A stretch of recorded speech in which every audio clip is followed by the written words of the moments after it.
Hi friends, புது வருஷத்துக்கு அம்மா என்னென்ன சமையல் பண்ணாங்க, அம்மாவுக்கு சமையலுக்கு நாங்கள் என்ன ஹெல்ப் பண்ணோம் அப்படின்னு இந்த வீடியோவில் பார்க்கலாம் வாங்க.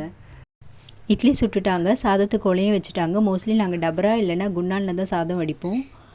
மீன் குழம்பு கொதிச்சுட்டு இருக்குது, மீனும் போட்டாச்சு. மீன் குழம்புல கடைசியாக இறக்கும்போது கருவேப்பிலை சேர்த்தா சூப்பராக இருக்கும். கருவேப்பிலையும் சேர்த்தாச்சு.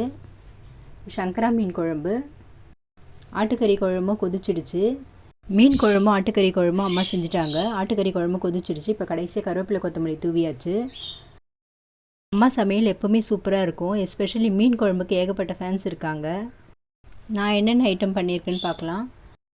கோழி கல்லீரல், இது வெங்காயம் தக்காளி எதுவுமே சேர்க்காமல் அப்படியே பண்ணுறது. டேஸ்ட்டு சூப்பராக இருக்கும் இந்த ஃப்ரை. இறக்கிறதுக்கு முன்னாடி கொஞ்சம் கொத்தமல்லி தூவிட்டு இறக்கிடலாம்.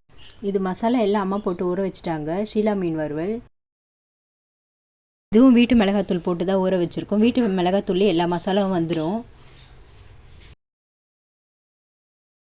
அடுத்தது உளுந்து வடை. வடைக்கு தேவையானதெல்லாம் என்னோடய சிஸ்டர் நறுக்கி கொடுத்துட்டா.